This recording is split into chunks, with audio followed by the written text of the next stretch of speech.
Oh man, 2 minutes late. We're 2 minutes late, everybody. Sorry, we were playing Fortnite. Trying to unlock all the. I'm trying to unlock all the Meow Skull skins. So I mean, sorry, like 2 minutes for you guys, but an entire game for me because that's how quickly I get eliminated. If you this is early for us. It is early for us. Have you unlocked everything you want to unlock in Fortnite? I'm just as I told Myles before the show began. I'm very self-destructive, and so I'm just trying to do everything I possibly can before the show even starts to alienate as many of you as possible. So, Myles, have you unlocked everything you want to unlock in Fortnite? Yeah, although I keep doing missions for XP, even though I don't need XP anymore. That's what happens. Jesus. It's like, I need to complete these. Why? Oh my god. I don't need to. I know. That's fucking the world of insanity. Fortnite. All right. Wait until it's VR and then it's going to be even worse. Nice. Oh, AJ unsubscribes. Okay, now we're even because I've never subscribed to AJ. All right, man. Let's get this show started. Whoop.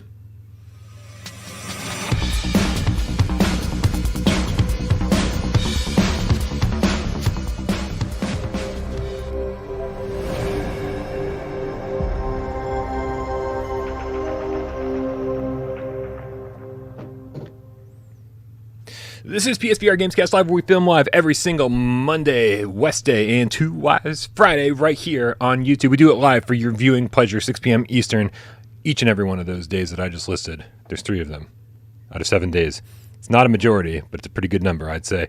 We also do it on podcast services of your choice. Yes, that includes Spotify. As many of you have seen on Twitter, lots of people, when I say lots of people, I mean like, for me, I was completely and totally shocked to find out that PSVR GamesCast Live was their most listened to thing on Spotify all year long.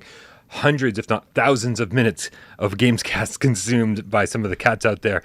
Absolutely love you guys, and thank you, Jamie, for getting this up on podcast services of your choice for your oral pleasure. That's right. My name is Brian Powell from this channel right here, PSVR Without Parole, and this guy, I swear he's not even remotely hungover. It's Myles Dyer from Myles Dyer Official. How we doing, Brian? How we doing, Game Cats? Yes, I am hungover because I had a work Christmas party last night. 24 hours ago. Myles is hungover from a party 24 hours ago.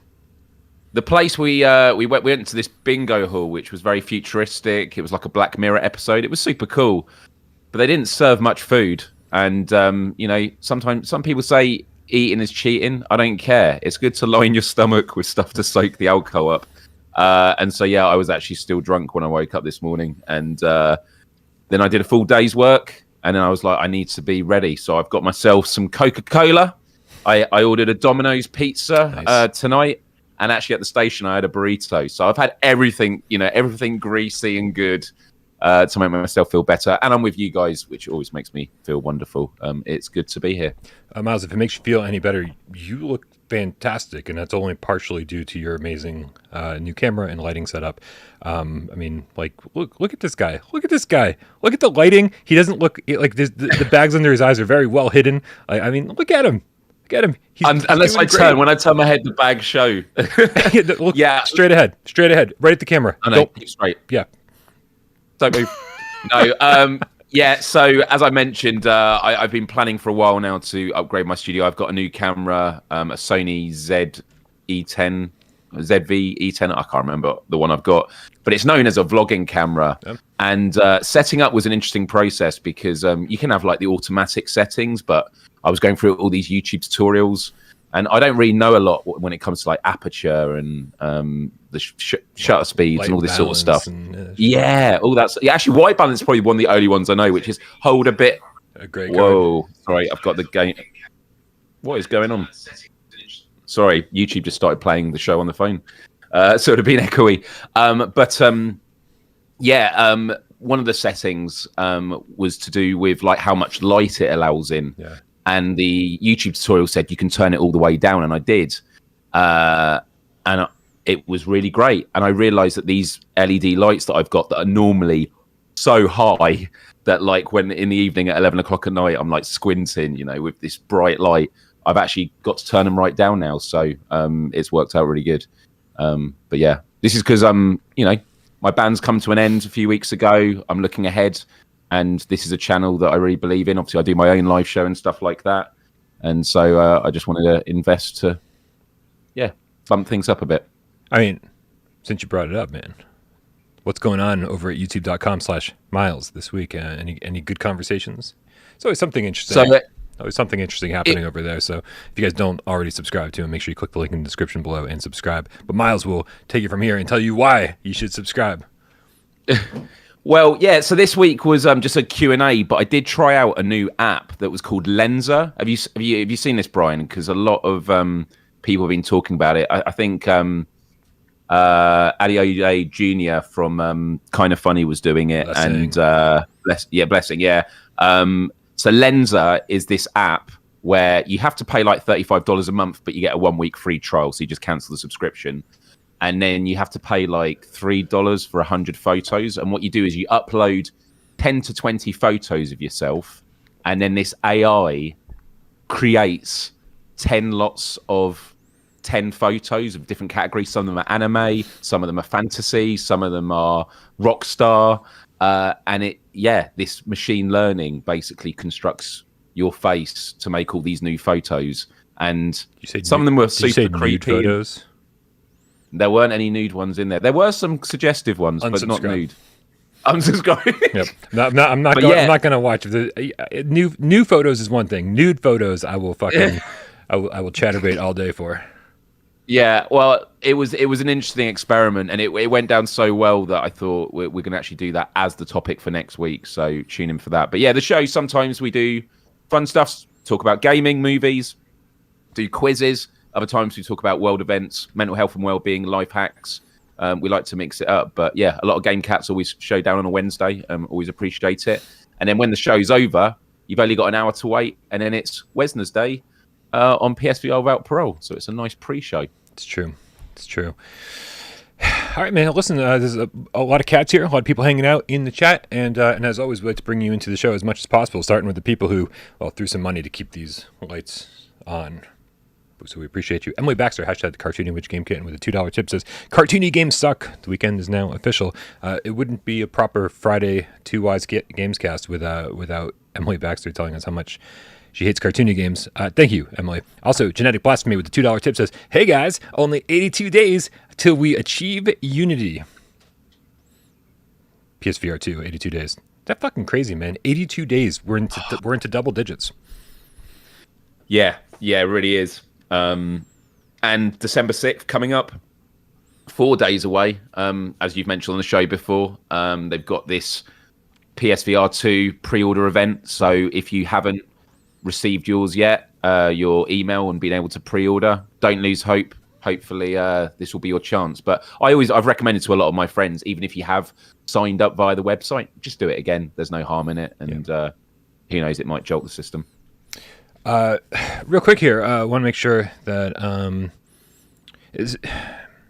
listen, I've got a strange amount of comments lately, Myles, from people saying, listen, there's no problem pre-ordering PSVR 2s here in wherever I live.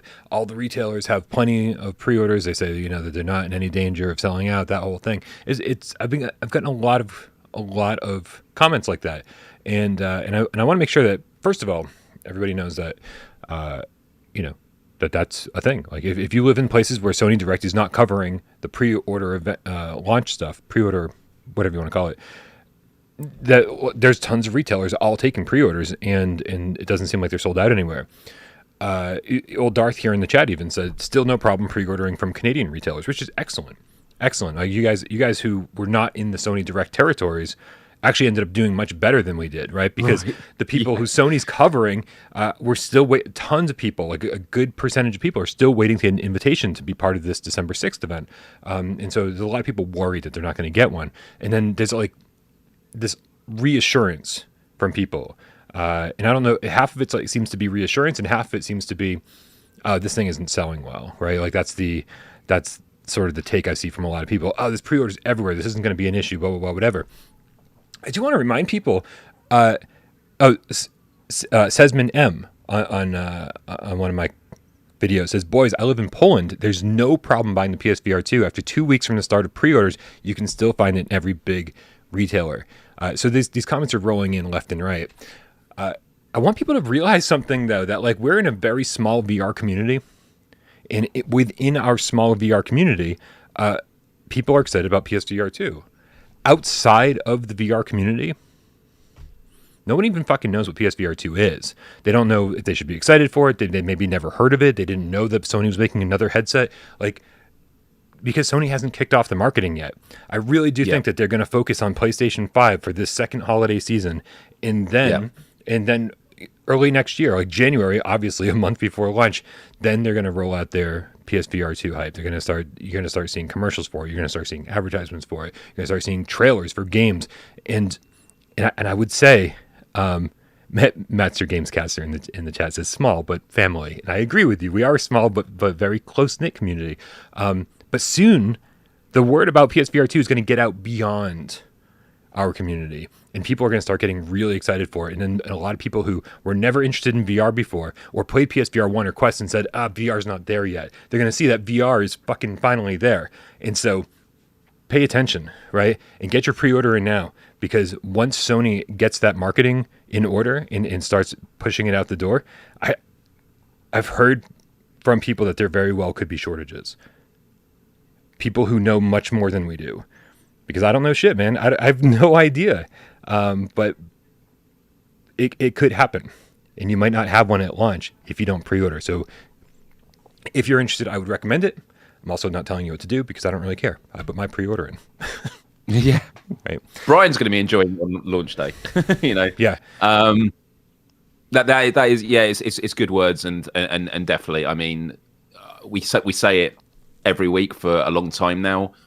There are two things that come to mind with this launch. Firstly, it is that the first phase is we're going to sell them to people that know about what we do because they're massive PSVR fans. So we don't actually have to do much marketing. People who want to get it are going to be jumping on board.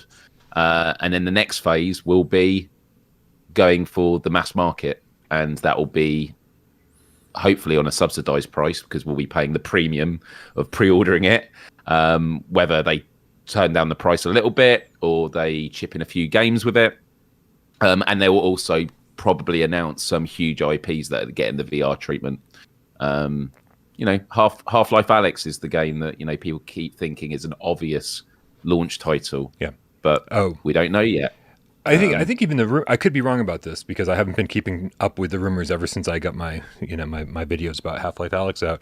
But I'm pretty sure that the current rumors about that are that if it's coming to PSVR 2, it'll likely be not launch. It'll probably be like holiday 2023. Which I think would be perfect, right? Give us something to look forward to, like, oh, hey, here's Horizon and Village at launch, and then in just a few more months, get those games completed because Half-Life Alyx is on its way. That's what we need. We constantly need things to look forward to with PSVR 2 because there wasn't enough of that with PSVR 1. Also, when you consider how VR is a niche within the PlayStation community, think about when the PlayStation 5 came out and how many launch titles, like big launch titles they had. I mean, they had great third-party ones, but in terms of first-party, I think, what was it, maybe 4 they had? They would have had Spider-Man. Was Returnal a launch title? No. Or maybe it wasn't. No, it wasn't. Demon Souls remake was. Demon Souls, that was it. So it was it was only a few. It was only a few first party. And so when you actually think about what we're getting for PSVR 2 launch, if it is just the games that we know about now, I think that's amazing, considering it is a niche portion of the PlayStation gaming community. And then when you look at all the games that followed in the year after PS5 came out, including Returnal and God, I'm blank on all the games. It was Sackboy, games for everyone. Actually, no, Sackboy was a launch title. Right, I forgot about that. Yeah. But we're gonna have No Man's Sky. We're gonna have Resident Evil Village. It's amazing. Yeah. So yeah, I'm really, really happy with the lineup now, and I think that what follows, as you say, there'll be a lot to look forward to. Yeah, I think that's going to be so exciting for people who don't own PSVR 1 or a Quest. This will be their first VR headset. Getting to play No Man's Sky in VR on day one, that is a launch title, technically. Zenith, The Last City, huge MMO, now remastered, looking better and playing better on PSVR 2 than ever. These are launch titles. These are games that people are going to be able to play at launch, and so it's less exciting for a lot of us because we've been playing them for a year or longer. But they're still there, and I think that's going to be really exciting. Yeah. Jack Bauer just said in the chat, Returnal was not a first-party game when it launched. The acquisition came after. That is correct, sure. But I do believe it was a PlayStation Studios game. It's it's an exclusive, as most Housemarque games have been over the years. But you're right. Yeah, I never played Resogun, which is the one everyone always goes on about. By them is meant to be amazing. I only played the crap out of it because there was only a handful of PS4 games at launch, and it was a PlayStation Plus game. On that was one. it. And so yeah. And honestly, if I love retro gaming, but I honestly didn't get into shoot 'em ups, not wholeheartedly. Like I'd always kind of like dabbled in them, but I didn't get into shoot 'em ups until just a couple years ago. I started playing Gradius and R-Type. I've played all these games before, but then I was like committed to being like, I'm going to get good at these games. And so I'd love to go back to Returnal now that I have a better appreciation for shoot 'em ups. But yeah, great game. I don't think Housemarque's ever put out a bad game, to be honest with you. Not since Super Stardust. Not that Super Stardust was a bad game. That was just the first one I think I played from them. Yeah, same. It was. Yeah, I loved it. I never played the VR version. Yeah. Wayne in the chat says, can someone tell me what the hell is the Light Brigade? That's a great question. The Light Brigade has a interesting trailer, very sparse environments and shit. Very curious to see if that game ends up being good. I love roguelites. And so that looks like a fucking roguelite with... So many roguelites seem to be like bow and arrow games or sword fighting games. I mean, the ones I can think of off the top of my head. Even the Persistence, like it's not a straight up shooter. Light Brigade looks like a roguelite shooter. So I don't know. Interested. We'll see if it's any good though. One other thing, Brian, before we move on, it was just based on a conversation we had on last week's show. Myles, which is not we're never moving on. Yeah. So just complete stasis as the show. But last week, I was hypothesizing about the idea of around the Callisto Protocol and the fact that Sony had been working alongside Striking Force Studios, and I was curious to know if a VR version of that game could ever be made.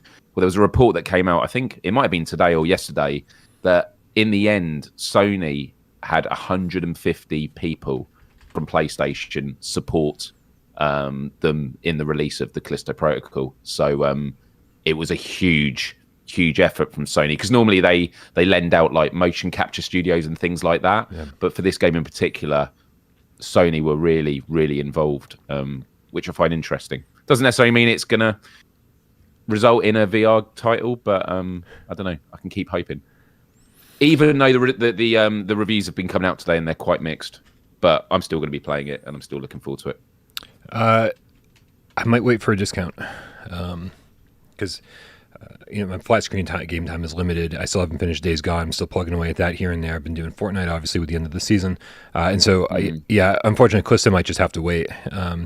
But it's an 8-hour game, so waiting for a deal. Yeah. We got a couple more tips. Let's tackle these. We got Mike Blankenhorn with the $5 tip. Says, I'm hoping that the new wireless H7, H9 wireless headsets will be compatible with PSVR 2, since the PS5 is handling the 3D audio, not a breakout box. Such a good question. I never, as far as the technical stuff is concerned, whenever it comes to what's the best audio headset to wear with VR, this and that, whatever. Dude, I might be the worst person to ask when it comes to this kind of stuff, because I find myself just being like, oh, where are my headphones? It doesn't matter. Just throw in some earbuds. Like in the earbuds, I think even the shit that came with the PSVR 1 headset, shockingly good. Right? They're surprisingly good.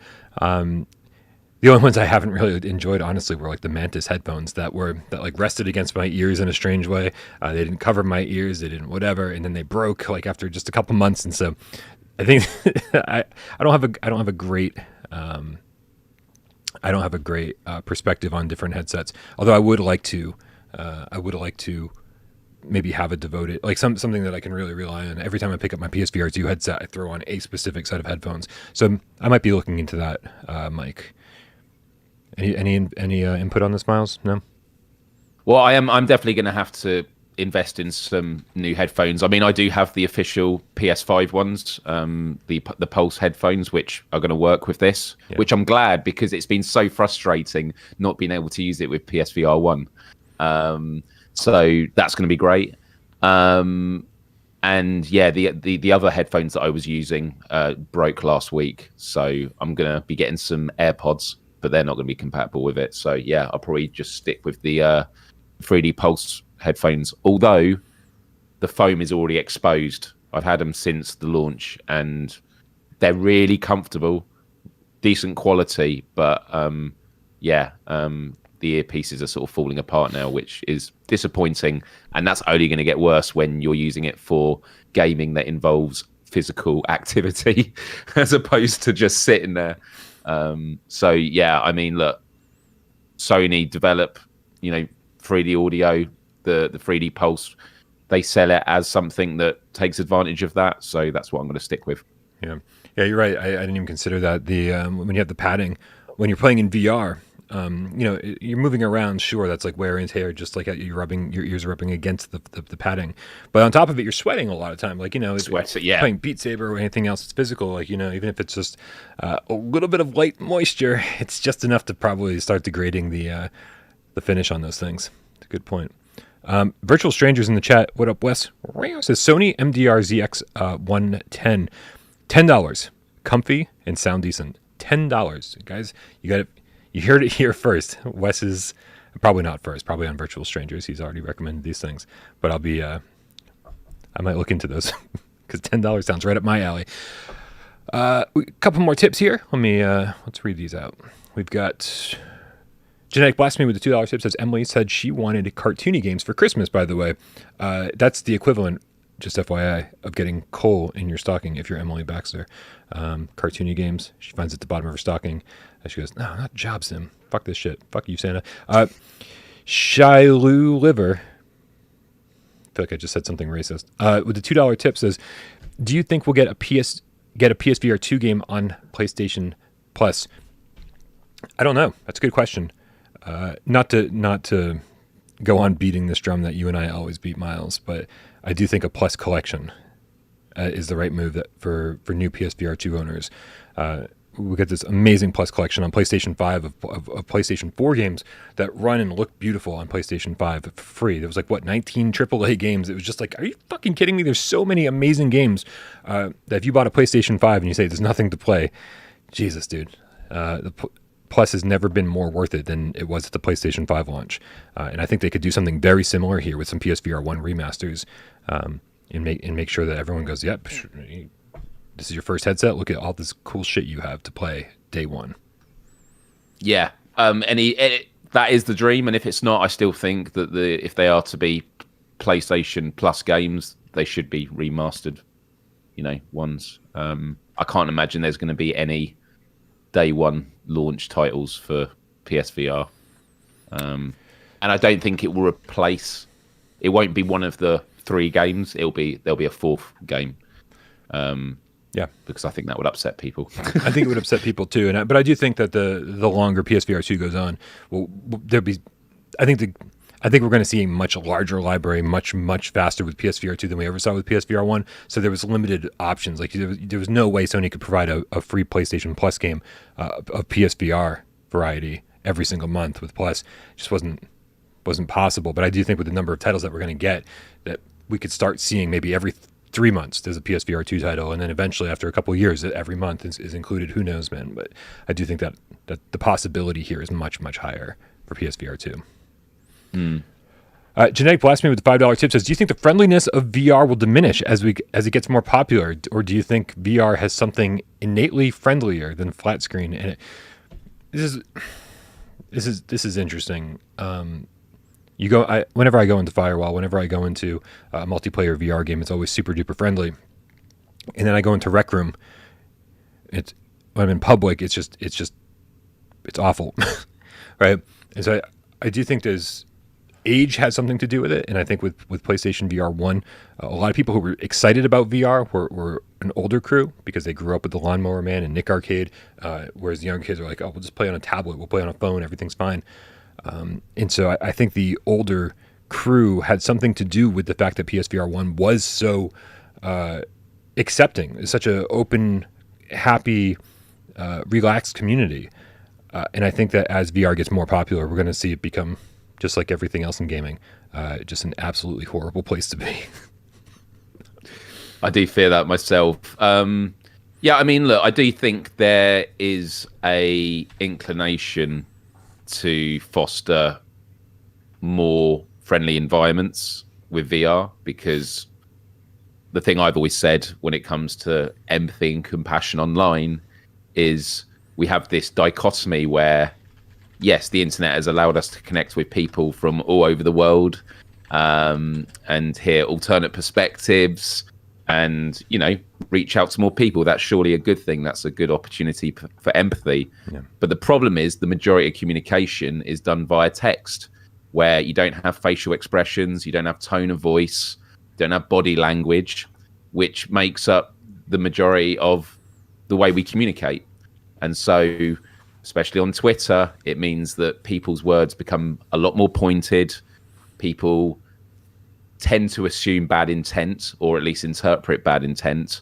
And it just creates this downward spiral, this race to the bottom with hostility, which is a real shame. It's one of the reasons I deleted Twitter off my phone about 5 years ago.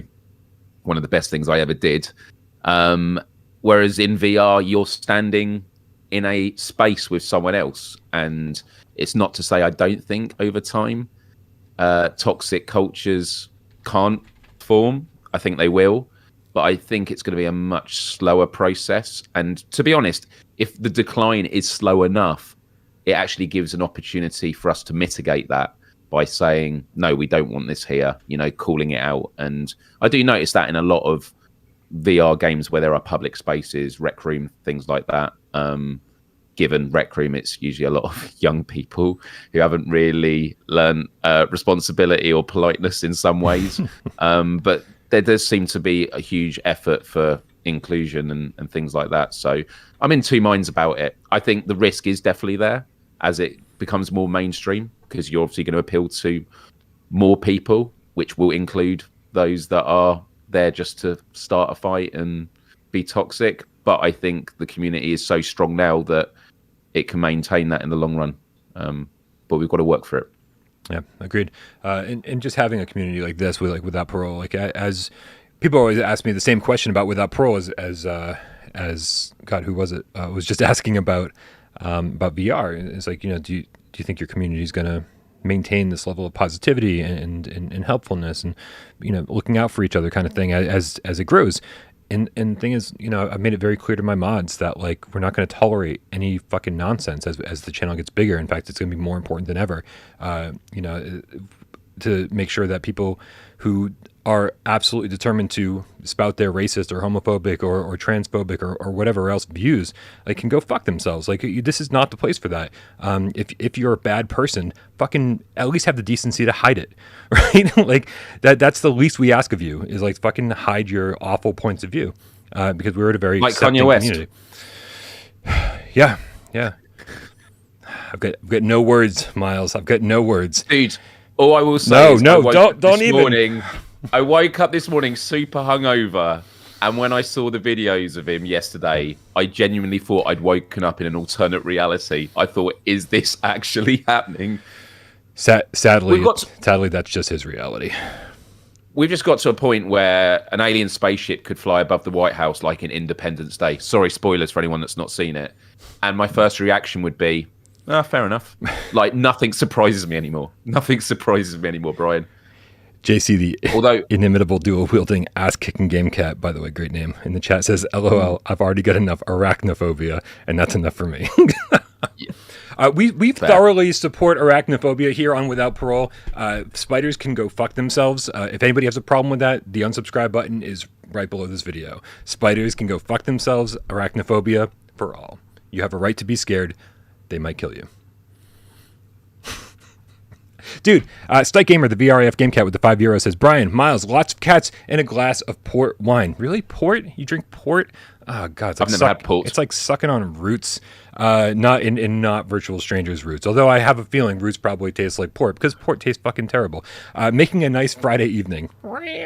Sorry to shit on your port. I didn't mean that. And don't suck on roots. Also, roots is not. I don't think roots should be sucked on. The thing or the person. But I'm glad you're enjoying your port wine. Scott Thorpe with the 10 quid says, for your Sony MDRZX110s. Thank you very much. He says, hoping for a classic Friday long show to help get over some jet lag. Keep it going, boys. Considering we haven't gotten to our first topic yet, Scott, you might be in luck. You're going to get a nice long show. Oh, hey, Tornado, since we're taking our time, hey, look over here. No. Look, check this out over here. Don't you want to see the camera? No interest in being on camera. Thank you, Scott. Wonder Rob with the $10 tip says, Myles, I have a question for you. Oh, this is all Myles. I want to play Bridge Crew with my crew, but I hear that Ubisoft is not supporting it. Did you get that going? Maybe you can all just quick join together. Any insights? Do you have any idea what he's talking about? Ubisoft is not supporting Bridge Crew? Does Bridge Crew not work anymore? From what I've heard. I don't know, unless it was... Yeah, I think the servers are still up. I know a while ago, wasn't there a thing where they delisted it and then it came back or something like that? But that was a while ago. Yeah, that was temporary. Yeah, it's back. Yeah, but in terms of doing a quick join, I mean, I need to get back on that game. Yeah, I want to get the platinum. Emily Baxter says her pet tarantula is offended. Well, maybe you shouldn't have been a spider. That was a choice, a choice to be a spider. You made the wrong choice. All right, man. We got a couple viewer takeover questions from the Discord. I also want to make sure that you guys know if you're not a member of our Discord, you click the link in the description, join below. It's free, and you can leave your viewer takeover questions there. And also one of the best parts about Discord is Professor Lilith, who every single Sunday organizes a multiplayer meetup for the cats. There's voting that happens. There's always 3 games that are going head to head, and you guys can vote and decide what game we're going to play every single week. So Sunday at 2 p.m. Eastern, every single week, you pull one of those games out of your backlog that maybe you never played, or maybe you tried to jump into and there was no one playing, like just fucking empty servers. And this week, they voted. This Sunday, 2 p.m. Eastern, everyone's playing Honor and Duty D-Day. Have you spent much time with D-Day, Myles? I have not, so this might be a chance for me to jump in. And has it got a platinum trophy, Brian? I don't know. I'm assuming probably because Reggie gives the cats what they want. And so, yeah, if you don't know, 16v16. That's the real appeal in Honor and Duty D-Day. Wow. 16v16. So huge matches, huge maps, a whole lot of fun. And some good game modes. And the narrator, the guy who does the voiceovers in that game, fucking irritating as hell. Yeah, I heard this as well. Yeah. Yeah, the enemies, Myles, are capturing your control points. Right. Really terrible. Yeah. So Discord, let's see here. Let's get one because we're definitely over our time. But let's get one viewer takeover question in here. And I think we should do serial killers. Serial killers question says, with so many games in the PSVR library and PSVR 2 right around the corner, do you think it's important to finish games? Or is it worth it enough to put the time you want as a player into a game and move on to the next one? What does it mean to finish? Collecting all the things, getting to the end of the story, getting a platinum trophy. And then he has a side comment. I know it's different for streamers/reviewers than a normal consumer like myself, so definitions may vary. Myles, what does it mean to you to finish a game? I love this question because I've thought about this quite a lot over the years when thinking about why do I like collecting trophies. People say, why do you care about collecting trophies? What is it? You know, some people are massive PlayStation gamers or Xbox, gamers and don't understand achievements. But for me, this could be wrong, but I assume it's because when I was younger, I used to have physical copies of games. And so when you complete a game, it was nice putting it on the shelf and it was there. And I could look and go, yeah, I've completed all those games. Sort of they're done. And because I tend to just have digital versions of games now. You delete them off your hard drive. Yeah, okay, they're in your collections, but they're not actually there. And so for me, finishing a game, it doesn't always. It depends on it. If it's a really tricky game, there might be ones where I've done the campaign, but then I've not obviously, gone for the 100%. But the reason I do strive for 100% on trophies, it's just nice to think, yeah, I've done everything there is to do in that game. We did joke last week about how Island Time VR, the last trophy I needed was to die 20 times. And so, yeah, that's not something I felt I needed to experience to finish the game, but I did it. So yeah, that's sort of my feeling towards it, Brian. It's a nice. I think also because we just drown in data. You can find out playtime and all the details about your gaming experiences. Just for me, having the trophies complete is a nice way of going. Yeah, I've fully done this. Yeah.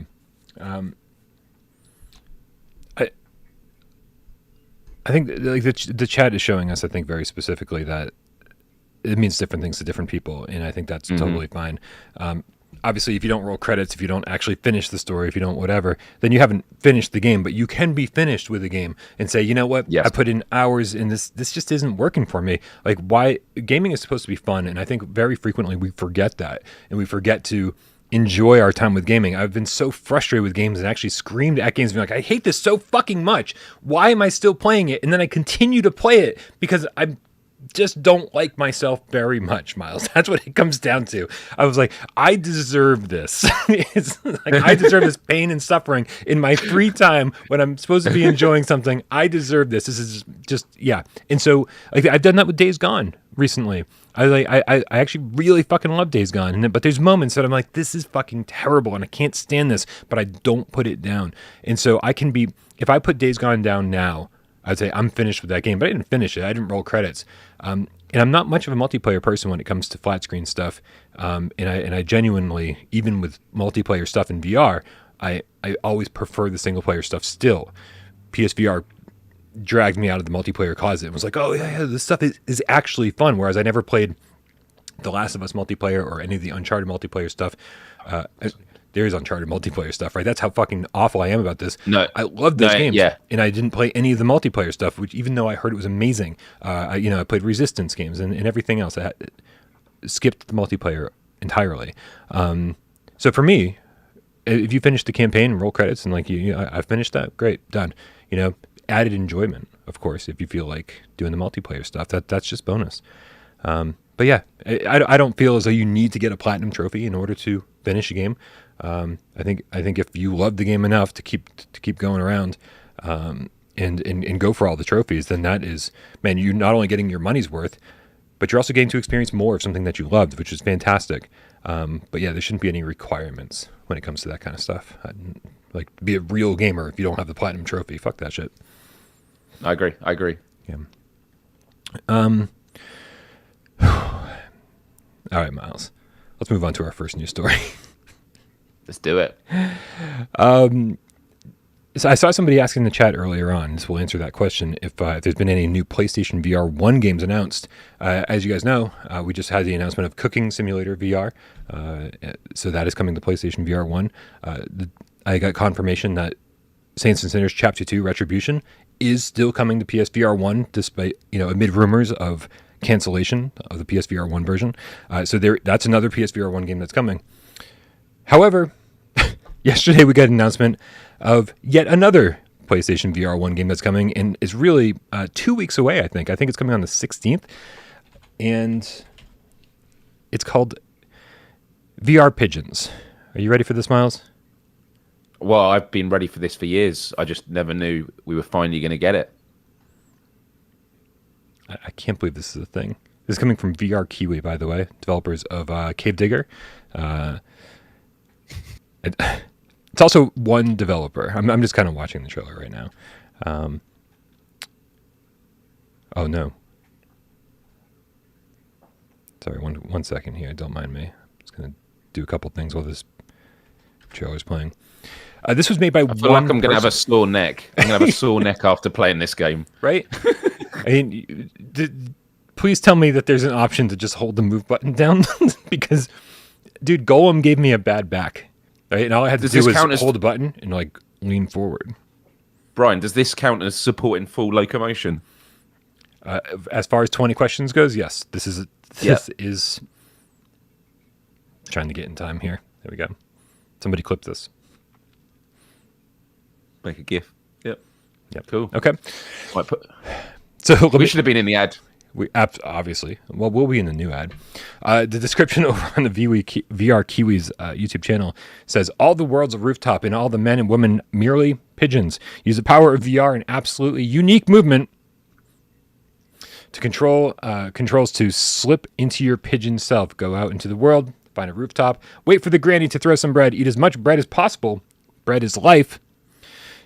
How to become the ultimate VR pigeon. Here we go. Channel your inner pigeon. Bob your head like a pigeon in order to move around and interact with the world. 2, unlock and discover 4 different levels. A whopping 4 levels, Myles. Protect your bread from other pigeons. Okay, that's fair. And then use pigeon power-ups and map shortcuts to be faster than other pigeons. And then finally, 5, your pigeon enemies come in different shapes. Avoid unnecessary conflicts. Do you think there's any pooping in this? I feel like pigeons are known to cover, like Boston. Boston is infested with pigeons, and there's poop everywhere, Myles. You can't even sit on a park bench in Union Square because there's pigeon poop all over the benches. I feel like we're missing out on something essential here if we don't get to poop all over the place. Well, I'm glad you said it before me because it was on my mind. I do feel there needs to be some kind of poop mini game where you got to like cover a car, turn it white. Yeah, there's so much scope. I mean, they say there's 4 levels, so that could be one of the levels. But as long as the motion to do it isn't like squatting, I don't know. Johnny No Pockets in the chat says, you know who's going to be great at this game? That's right. Yeah, that's right. I love when the virtual strangers running gags bleed over to Without Parole. It's good to say. Quagmire from Family Guy would be good at this game. Giggity. All right. Yeah. I'm sold. Yeah, I mean, dude. So I love really strange concepts. I think VR is great for this kind of thing. I hope it's as fun as it is stupid because it looks really fucking stupid, and I'm fine with that. There we go. Myles West said it in the chat. My mom would be really good at this. Not my mom so much as maybe your mom and Wes's mom. Definitely Roots' mom. This is so fucking rude. Outrageous. Yeah. I thought this was a family show. Oh, it is. It's about my mom. Yeah. Right. All in the family. Also a family show. Yeah, this is I love unique concepts in VR. I love unique concepts in gaming. We'll see if it pans out. And also, single person dev team. VR Kiwi's putting it out, but it was made by one dude. I assume it's a dude. I didn't check into that. I'm very curious. It's always interesting to see what one person can do. When you look at a game like Separation, and you see that entire open world and all those different traversal methods and the soundtrack, the whole thing from top to bottom was created by one dude. And then you look at this and you go, wow, okay, yeah, one person can make a wide variety of games. Pretty cool world we're living in right now, despite the fact that we're talking about a pigeon game. Yeah, if it's got a platinum trophy as well, I'm there. Yeah. Oh, for real. Absolutely. You just have to do this 2,000 times. It'll be like... Oh, no. Actually, you're right. No. Yeah. If it's like, do it 100,000 times. Ryan Dare in the chat, I'm sorry if I pronounced your name wrong. Please correct me if I did. $5 says, you're more likely to get killed by a hippo than a spider. Spiders want to be loved, too. This is my arachnophobia joke from earlier. I think there are less hippos where I live than spiders. Maybe hippos are scary. If you've ever seen videos of hippos in the water, I mean they kill more. I can't remember how many people they kill a year, but they're like more dangerous than sharks and everything. Hippos are terrifying. Yeah. Or Seek in the chat says Brian's trying real hard not to pigeon poop on the Pigeon VR game. Yeah, man, you know, like things look stupid. This game looks stupid, not gonna lie. But I'm more than willing to give it a shot and be proven wrong. You know, some shit is just, you're like, this is so dumb, but I can't stop smiling. Like Hannah Montana, the movie, the game. I'm proud of that fucking platinum, dude. Like they're shaking my DualShock 3 up in the air like this, and you know, riding the horse. Oh. And yeah, I have that platinum on PlayStation. You've done that one. I'm proud of it. Yep. That's the one I said I'll never do. Myles draws the line somewhere. Yeah. Oh, Ian Stanbridge says spider hippos are the worst, though. It's true. Space Dennison says hippo don't give a fuck. Man, everybody's fucking talking about hippos. Hippo. Dr. Dan says hippo just wanted a hug too. Hippos want love. I feel like I convince a hippo to love me more than I can convince a spider to love me. I want it. This should be your next video, Myles. I want to. Which would be easier to love, a spider or a hippo? Oh man, all these questions. But do you know what do you call a cross between a transformer and a hippo? Oh God, did you just Google this? I heard typing. Yeah. Okay, what is it? Optopotamus prime.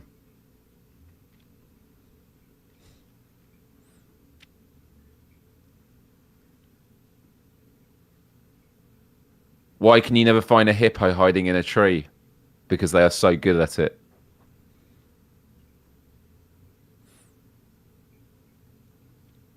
One more.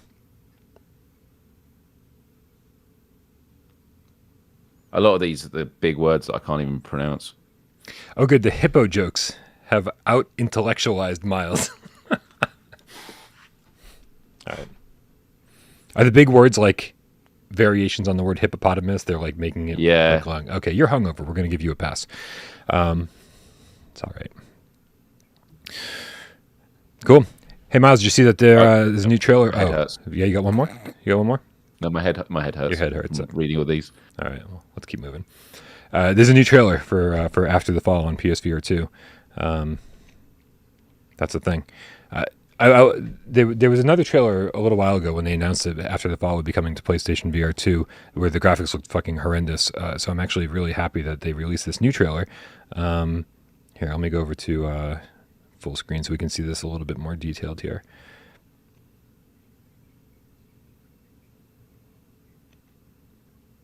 I have no idea what's happening.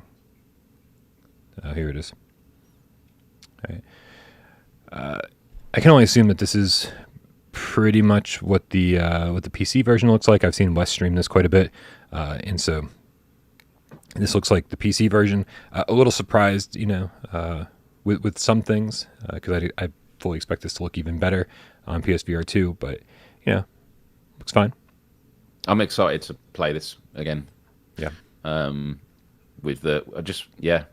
remember when I was playing it before, I was thinking I can't wait for the PSVR 2 version. Yeah. Things like graphical fidelity and you know, more responsive controls and things like that could all add up to me enjoying this a little bit more than I did the first time around. And so, you know, I'm very, very happy to give everything a second chance on PSVR 2. I can't wait to. This is going to sound crazy for people who've been watching the channel. I joke a lot about No Man's Sky, and the jokes don't end here. Like I sit in voice chat and make fun of Nick Milo for liking No Man's Sky constantly, and it's all a joke, obviously.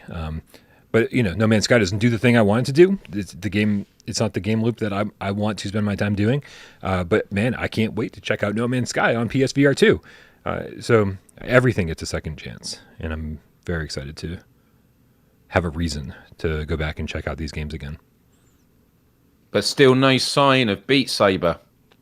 That's kind of crazy, right? You got to wonder if that's one of those games that Sony deems so important that they will be showing off at whatever PSVR 2 event that they end up having, whether it be showcase or state of play or whatever. They say, hey, here's, you know, free up. When's the Quest 3 getting announced? It's soon, isn't it? I don't know when it's being announced. I think everything points to it being released though, holiday 2023, right? Oh, okay. The only reason I wondered that was because I just feel that if Beat Saber, I've mentioned it on a previous show, but when Beat Saber is going to finally announce their progression system, getting cosmetics, new swords, and I feel that they'll want to do that via Meta, who owns them first, before then announcing PlayStation VR 2, because I feel like that is when you would do it. You do those upgrades as a part of a push to get people to now jump on board with the next gen version. Yeah, I mean, you could certainly. I mean, I think Beat Saber is going to sell amazingly well on PSVR 2. Again, lots and lots of new people getting into VR for PSVR 2. People who didn't have a Quest. It has to be a launch title. It's got to be. It's got to be, and I think that would be a great place to do that. I think that the PlayStation VR 2 launch would be a great time to do it, because if the updates happen simultaneously across all platforms, and you say, hey, not only do you do you want to buy Beat Saber if you don't have it, but if you do own it, then fucking check this shit out. Like, there's a reason to come back into Beat Saber, and then getting people back in for a progression system like that, and unlockables or whatever it is. It's mind-boggling to me, Myles, that we don't have different types of sabers in Beat Saber proper, right? Like, yeah, you can mod that shit, but on PC, but it's crazy. Why don't they have just like a crazy variety of different types of sabers to use, right? Different shapes, different colors, different sizes, whatever. It would be so much fun. And now you've been playing Fortnite. You probably have an even greater appreciation now for when we talk about the Battle Pass, because Epic Games have nailed the Battle Pass. They when they brought on board Rocket League, they revamped it. They did it with Fall Guys, and now it turns out that someone from Epic Games who worked on Battle, I don't know if he directly came from Epic Games, but someone who used to do development for the Battle Pass systems is now working for Naughty Dog on their upcoming multiplayer game, which would suggest that the Factions game could actually be a seasonal game. What's it called? Like service. What's it called when it's Dude, my brain is so dead tonight. Games of service? Is that what you're trying? Yeah. So it'll be, battle passes, and it'll be, done in seasons. So that could be exciting. Yeah. But they've nailed it. And so I just feel that is the next step for Beat Saber. Progression systems, you have stuff to grind for, get an XP, you unlock free cosmetics, but then you pay for being able to unlock the premium ones. Yeah, I want that. Yeah, agreed. I want the ability to spend more money. Like, that's what it comes down to. It's crazy. I mean, that is the case. People want to spend money on the things they love, and I think Beat Saber gives us plenty of reasons to spend money on already. Tons of DLC packs and everything like that. But yeah. I don't know, man. I could see this going in a bunch of different ways. They've been really good about the free stuff. They've been really good about the paid stuff. So we'll see what they decide to do. And I just can't imagine. The big question on everybody's mind is like, it's probably coming to PSVR 2, but is it going to be a paid upgrade? You're gonna have to repurchase all your DLC. And I just said over and over and over, there's just no fucking way, man. They're gonna lose people left and right because you sacrifice that $30 initial purchase for people. To keep them as customers for the next 6 or 7 years. It's super important that they do that. As a huge Beat Saber fan, I can say right now, Beat Games, if you make me have to buy all the DLC again, and I've bought all of them, not doing it. I won't be doing it. Like, I as a huge fan, I couldn't justify it. Right. Agreed. And I think with all the developers coming out there saying our PSVR 2 upgrade is going to be free over and over and over and over and over. There's only I think there's 2 PSVR 2 upgrades that have been announced that haven't said they're going to be free yet, and if they are paid, they haven't divulged how that's going to work. I think Alvo hasn't said anything about being free, and Swordsman hasn't said anything about being free. But I mean, it's going to look terrible if either one of those says, "Oh, we're going to charge you," when every single other studio is being like, free upgrade. It would be malpractice for Beat Saber not to be a launch title, because they would just create a void for someone else to fill. Yep. And they've seen all the other rhythm games that have been made that haven't even been able to come close to their success. They would just be giving an opening for people to fill that space. because there are a lot of people that are buying PSVR 2 with Beat Saber in mind. That it's one of the games that I'm most looking forward to experiencing on PSVR 2, with the haptics and better tracking. God, the amount of times where the light on the Move controller kind of slips, and I was like, did I mess that up, or did the controller not do it? I'm pretty sure I hit it fine. But Synth Riders, Brian, we haven't heard from them either, no? So we haven't, because I'm looking forward to their multiplayer. Yeah. Well, we haven't heard from them, and but what we have heard is, I think, very, very telling. What we've heard is that they have a version, or they had a version ready for the Quest Pro release. The Quest Pro, as you guys know, not a consumer headset, not a gaming headset. That's not its primary intention anyway. And yet, Kluge Interactive was like, well, doesn't matter. For this non-gaming, non-consumer headset, we're going to make sure that we have a version of Synth Riders available for free upgrade, Sirens on my end, at launch. And so if they put all this work behind making sure they had an upgraded version of Synth Riders for the Quest Pro headset, obviously, the obvious conclusion you can draw from that is they're definitely going to have a PSVR 2 version with a free upgrade ready for launch. There's just no chance that wouldn't happen. Stike Gamer, the VRAF GameCat, right with the €5 says, no port shaming here, Brian. Look at the advantages. It's making me tipsy. Oh, port, you like it? Port shaming. I understand. Port shaming, not VR ports to other platforms. Yeah, but instead the shit that tastes like roots over at Virtual Strangers. I think this joke is hilarious. Why aren't you laughing at it, Myles? Because I'm still thinking of hippo puns that I can say. Right. Somebody let Roots know that we're comparing him to a fine wine. That'll be the nice way of saying it. Oh my God. What are we doing, Myles? Oh, dude, let's get to the topic.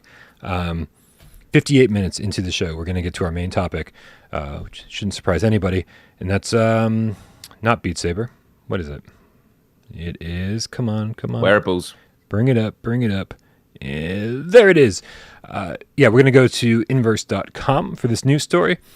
And I apologize. I'm not going to be scrolling through this. I'm going to read it. The article reads, the Inverse article by Jackson Chen reads, Sony's new wearable makes your Metaverse avatar more lifelike. Sony wants to make motion capture easy. Sony introduced its portable motion capture system called Mokopi, which uses 6 small sensors to record movable movement data. I swear, I'm not hungover and I'm having issues. The Mokopi won't deliver Hollywood levels of motion capture, but Sony's proprietary algorithm can handle just enough motion data to give your Metaverse avatars a little more life. Motion capture devices are still a rather niche product. That's how it's pronounced. Niche, not niche. Stop sounding like a douchebag. But Sony's entry could make life a lot easier for virtual YouTubers who don't want to squeeze into a dedicated suit. On the professional side of things, the Mokopi could potentially save hours of work for animators or filmmakers who are looking for a quick way to render realistic environments. It looks like Sony emphasized lightweight portability with Mokopi. Real quick here, let me make sure that you guys can actually see what I'm seeing. Scroll down to here. That's good. Okay. I really need a producer on this show, man. We need to find somebody who can do this for me.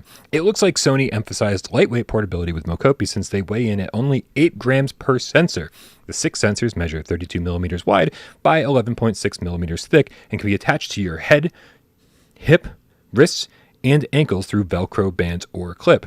Once you're fully strapped in, the sensors connect to Sony's smartphone app via Bluetooth to capture the mocap data. With that data, you can either export it as an MP4 to use however you want, or directly translate your movement into compatible apps like VR chat. The Mokopi is expected to last up to 10 hours and can fully charge within an hour and a half via USB-C.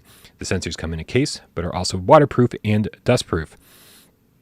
The Mokopi device is currently only compatible with iPhone models as early as the iPhone 12 and Xperia smartphones dating back to the Xperia 3.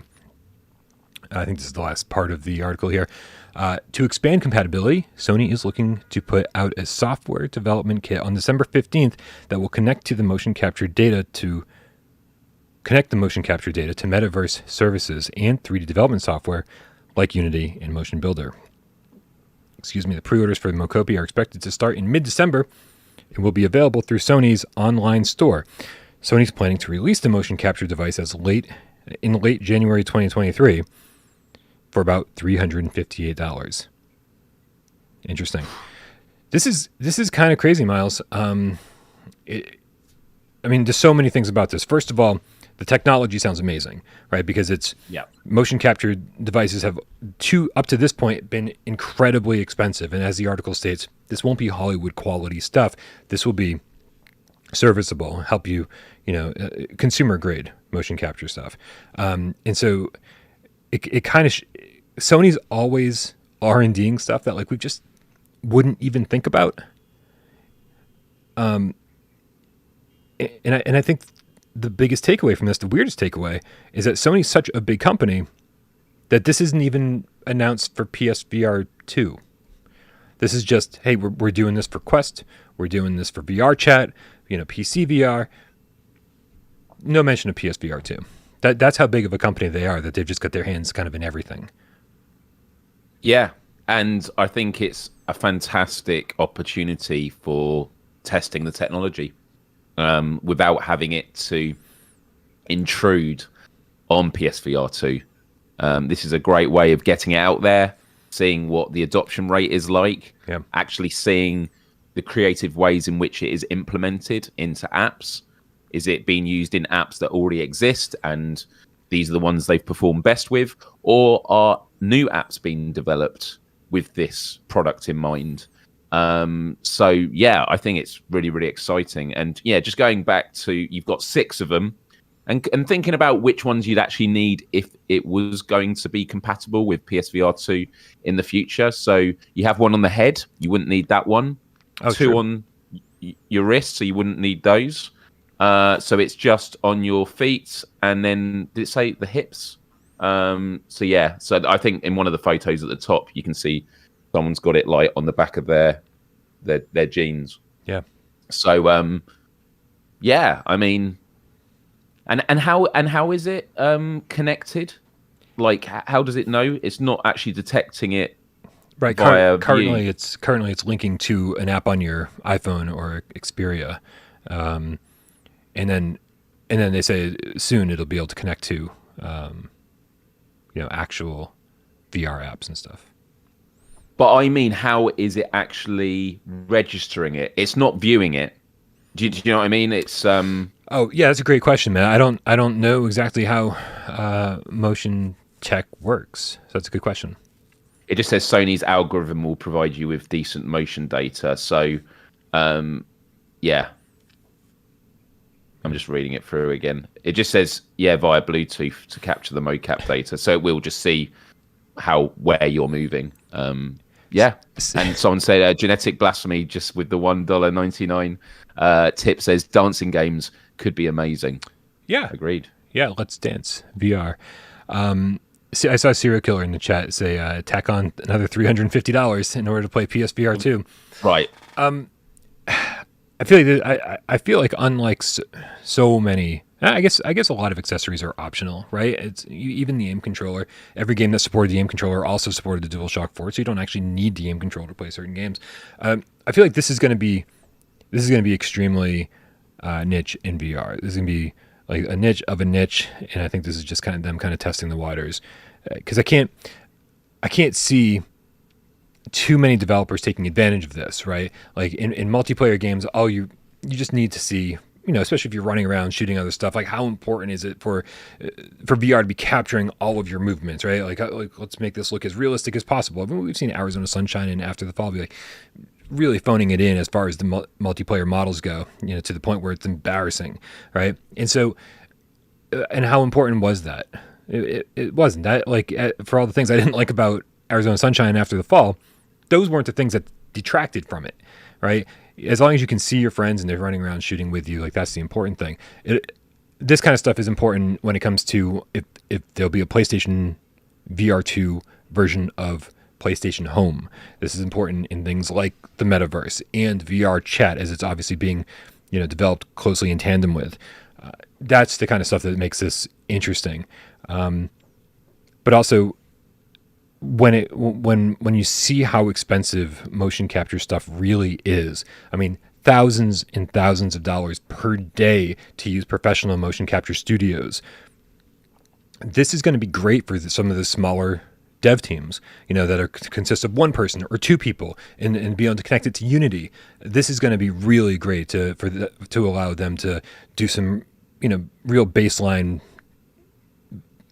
motion capture to supplement, spending thousands of dollars on either motion capture studios or thousands of dollars to, animate things in their game. So I think the versatility here is great. I don't see it becoming a prominent thing or even an important thing on PSVR 2 specifically, except in very specific cases like Let's Dance VR. Yeah, I agree. I do think that when it comes to implementation for virtual reality gear, it's not going to be that long until these won't be needed, because they'll have enough cameras in the headset that it will be able to see your entire body and work things out. That's a very simplistic view of it, but I kind of feel that there are going to be other ways of, monitoring your body movements with the headset. So yeah, that would be interesting. Someone in the chat was mentioning the term I was after, like it's the gyroscopes, and it's like the Apple Watch. It can detect the acceleration, and then the algorithm maps it. So because someone said, wouldn't it use a camera? But my point was the one that's on your hip, like on behind you, that's going to be out of view. So yeah, no, it's cool. It's really, really cool. We got a few super chats. Let's talk about these tips real quick. We get the Marvel Sod with the $25 tip. Thank you for your generosity. The lights can stay on for another day. Says, I jumped into Beat Saber last night and I'm still frustrated by move controllers. I can't think of a peripheral I had to just deal with so much. I can't wait for those orbs. Y'all are amazing and a great group of people. We certainly pretend to be great people. Thank you for thinking we're amazing. So, dude, the move controllers, like I feel bad for anyone out there who's suffered with move controllers over the years, because for almost 6 years, Myles, I had the perfect setup. I was like, how's anyone having a problem? These are tracking perfectly. Beat Saber, I'm never losing tracking. Like once in a while, my Saber would like fly off in that direction. I'd be like, whoa, what happened? But that was like one instance, hours and hours of play. And so I was like, how's everyone struggling so much? And then when I decided to, get myself on camera while playing Let's Plays or while doing Let's Plays on the channel, I spun everything 90 degrees in my living room. And so my camera's up a little bit higher. It's now duct taped to like this concrete beam, and it's angled in a different way, and there's more distance between me and the camera. And dude, everything is falling apart. Like my tracking is so bad that I finally understand what some people have been dealing with for 6 years. And some people don't have the ability to just like 90 degrees, turn it around. And so, man, I empathize far more with everybody complaining about move controllers than I ever have in the past. Yeah, next gen can't get here. And don't feel bad, because I saw an official PlayStation event at EGX a few years ago, and they had a Beat Saber section where they had people from the crowd come up and play it, and there was a lot of tracking issues. It's good for what it is, considering it's super old technology, and you can get by, but it's when you start getting issues that make you doubt when you're playing the game. Did I actually miss that, or was it the tracking issue? Yeah. Because then you don't know how to change your behavior. So again, I've never played Beat Saber with any other headset or any other controllers, so I'm excited to know what it is going to be like with that tracking. But speaking about like other tracking issues, and when it comes to VR and immersion, another good aspect to this motion capture wearable that we were just reading about, this might be me coming up with a solution that doesn't need to exist, but I kind of feel that if you're wearing them on your ankles and it's able to sort of track your proportions on your body, it means that whenever you go into a game, it's going to know how tall you are. Because I don't know about you, Brian, but when I am playing VR games and it asks you to set your height, I'm always setting the height, and then I look down, and because you don't have any legs a lot of the times, I'm like, is that actually how far off the ground? And I sort of take the headset off and go, I think the ground is a bit further away than it is here. And, just getting that, and that might just be done with technology in the camera. Like, hopefully, actually, the new PSVR 2 headset will be able to calculate the distance. I think that's a small thing that could really impact immersion, that you are actually standing in a room to scale with what you are in real life. Agreed. Do we have a few other super chats? We do. I was about to, I'll be honest, Myles, I was about to read one. And then the very last thing you said got me thinking, and I was like, I just really started thinking about all the different possibilities that this could add, and also the possibilities that PSVR 2 could add, like never needing me to set my height. Is all this going to be just so much fucking easier? And I think the answer is... Do you have that as well when setting height? Do you agree with me that when you set it with what it says, it doesn't feel... Yeah. Constantly doing that. Yeah. And then sometimes, and then I'll set my height, and then I'll get into Beat Saber, and the blocks will be coming at my face still. And I'll be like, I said it perfectly. Like, why is there still an issue here? So yeah, dude, I much love to anybody who felt alienated by my experience with the moves over the years. Because I really just, I was like, what's wrong with everybody? Why are they having such an issue? And now here I am with an issue that I can't really do anything about. I can't really change everything 90 degrees again if I want to be able to stream the way that I stream. Anyway, thank you so much for your tip, Marvel Sod. And on the topic of Beat Saber, Joey VR with the $5 tip says, not sure if it's been talked about yet. Oh, yes, it has, Joey. But we're going to talk about it some more. Beat Saber is pissing me off being quiet on PSVR 2, motherfuckers. He only wrote MFs, but I know what Joey meant, right? Me and Joey, we're like this. We're like MFFs. That's not a thing.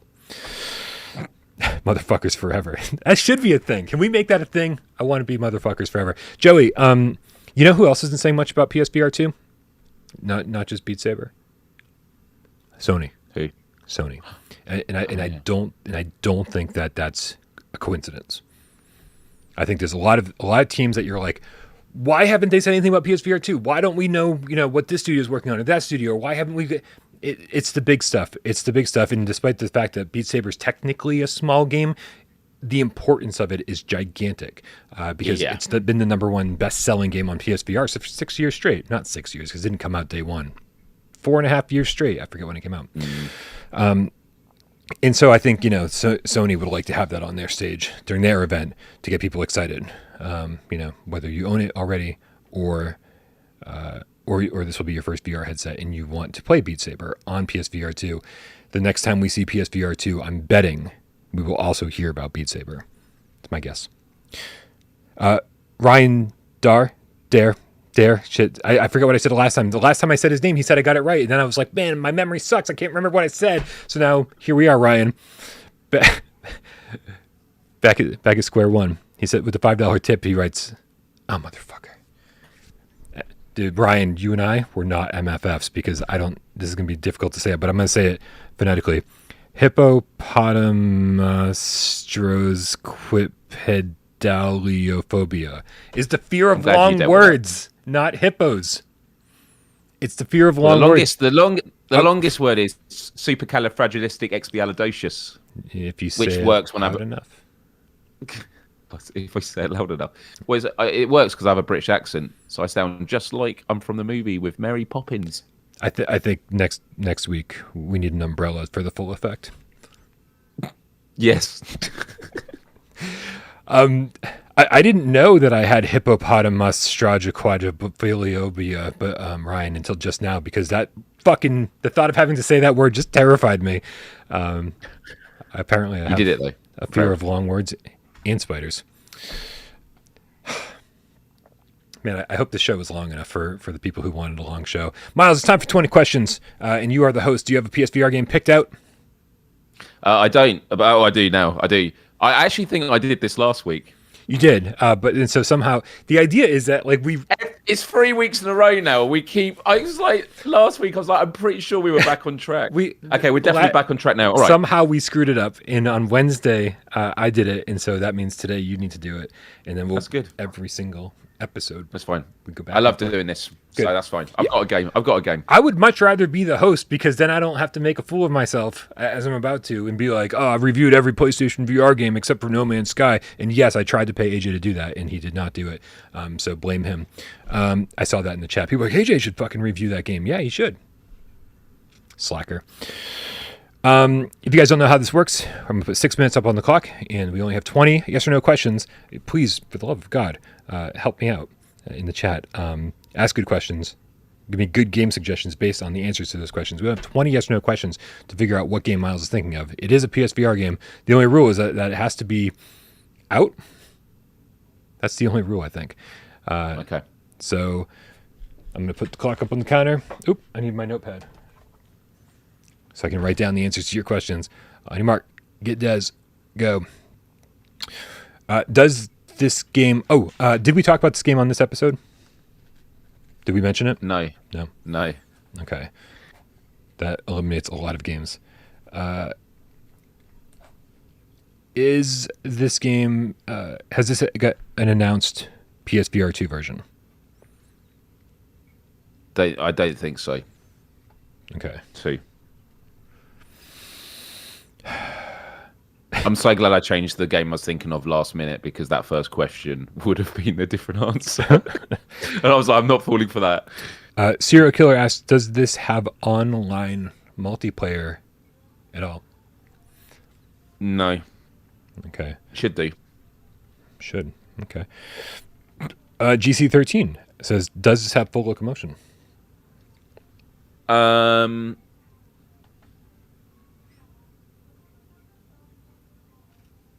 Yeah, it does. Okay. Alhembre asks about analog sticks. Does this use analog sticks? Yeah. Nice. Okay. Yeah, it does. Okay, so let's narrow this down. Can you use the aim controller with this? This is sort of the same question Roman Plays is asking. Can you use the aim controller? Okay, so we're going to say DualShock only, because that makes sense. Okay. Good. I hate this so much. I can't ask that question, AJ. That's the worst question ever. I don't want to give too much of a clue, but it doesn't necessarily mean it's DualShock only. Uses analog sticks, but doesn't support the aim. Okay, so it could be DualShock or moves. Okay. Yeah. Okay. You don't ever have to correct. You don't ever have to specify that. That's on me for assuming. You know, it's part of it. That's right. GameCat Photo Nutter, which again, I love your fucking name. So ask, is there a flat screen version? Can you play this on a flat screen? And let's anywhere, not just on PlayStation, anywhere. Yeah, it does. It does have it has a non-VR mode. Okay. Is this a good suggestion, Rody? Is there? Oh no, but Rush has online multiplayer, so it can't be that. And any racing game would have online multiplayer. Defunct Bombro is asking about Doom.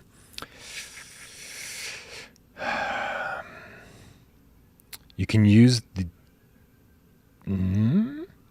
There's no aim support.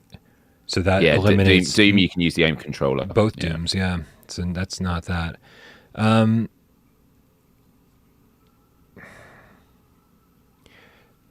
Is this a PlayStation exclusive? Sorry, sirens on my end.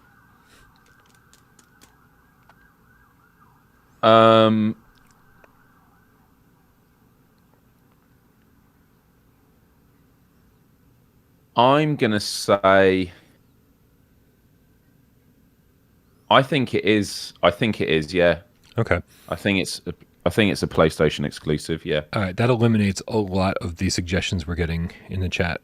So no spookies, no affected, no. I just want to say I'm very unsure with that. I'm okay. I'd say I'm 70% sure. Yeah. Touch the Clouds, GameCat. It says, does it take place in space? No. Okay. Is there any horror element to this game at all? No. No horror.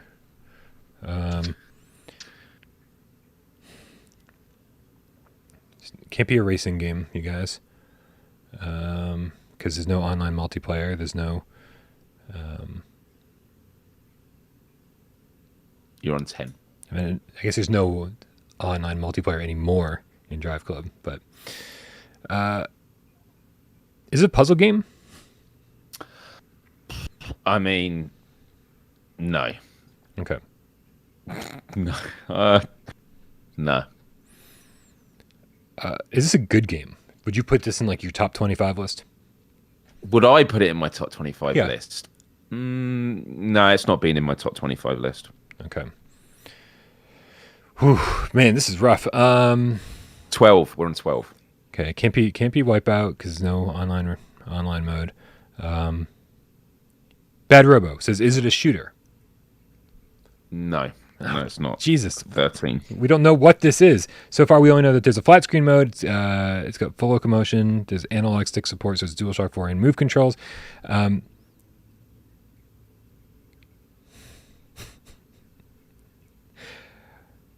Invisible Hours is definitely a puzzle game looper, right?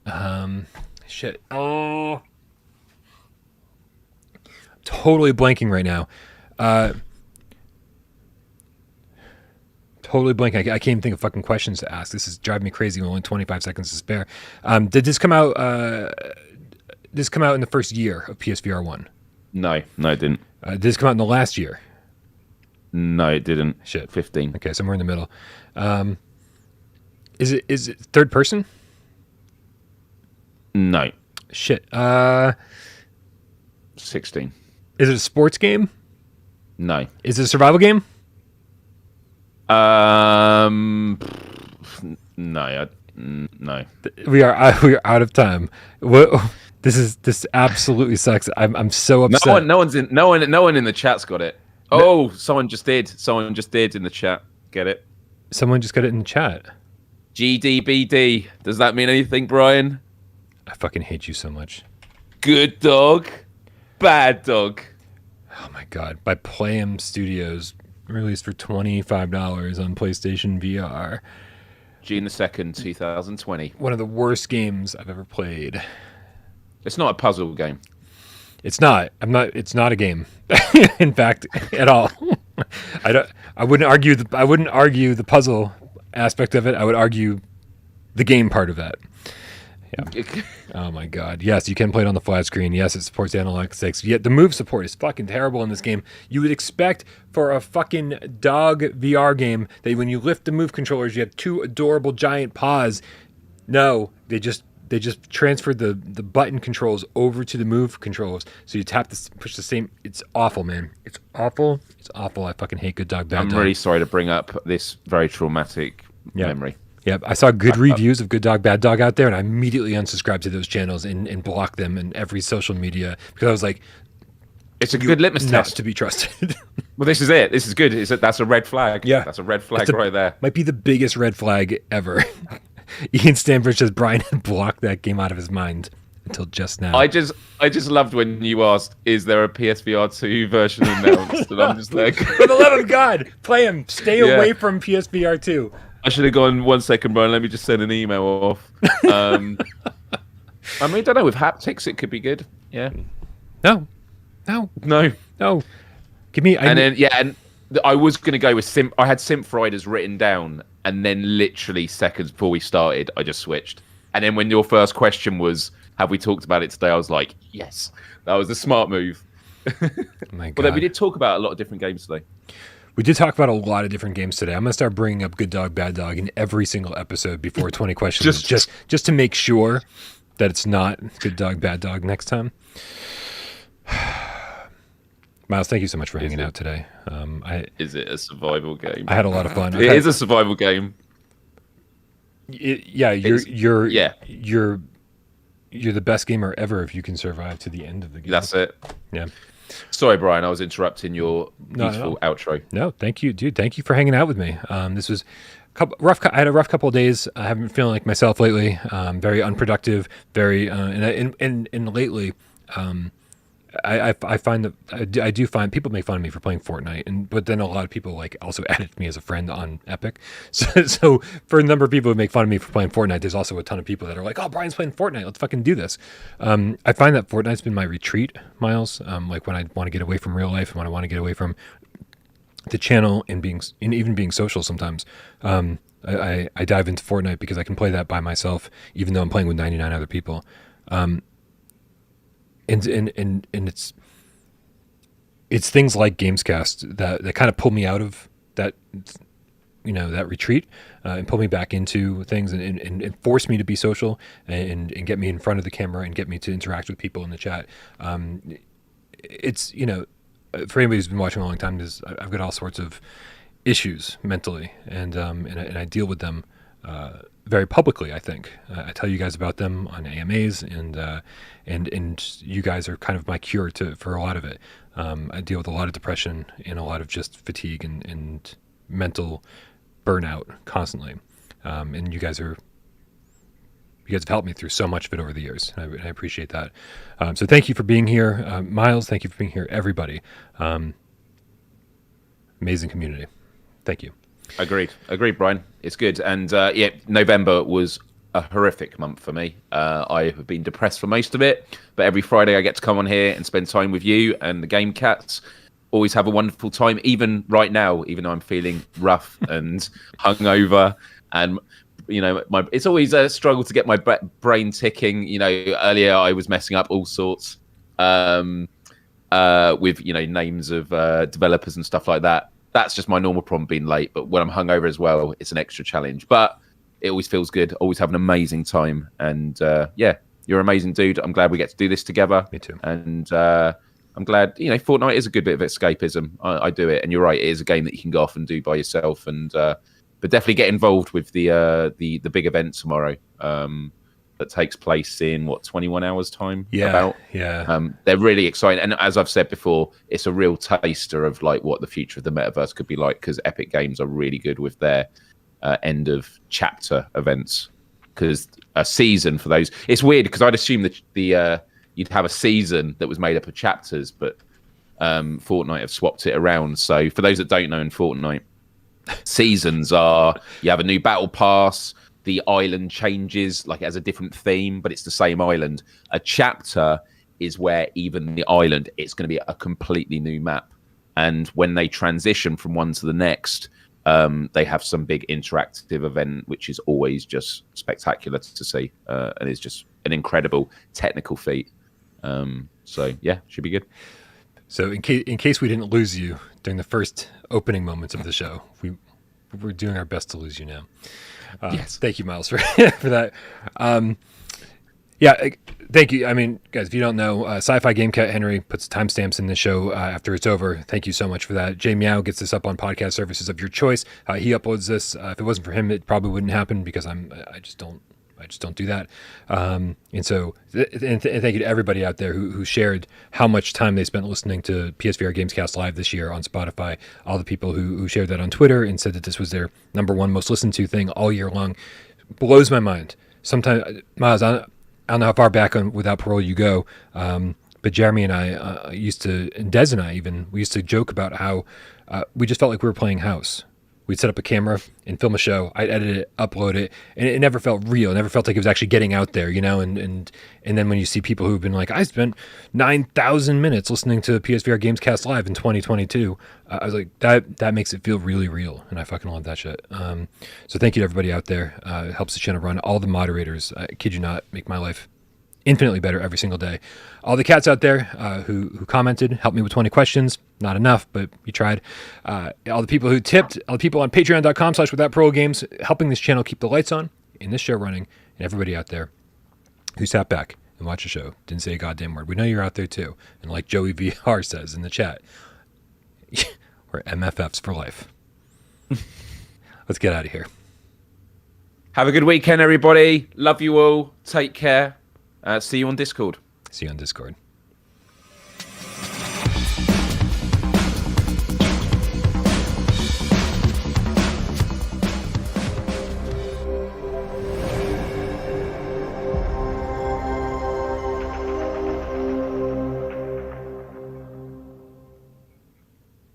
Serial killer beginning to look a lot like game cats. Oh, I get it. It's beginning to look a lot like game cats. I get it. Okay, I didn't understand that. For the entire show, serial killer was commenting, and I was like, what? He's beginning to look a lot like game cats. He said, I give the show 15 stars. I don't know how many out of a possible how many stars. No idea.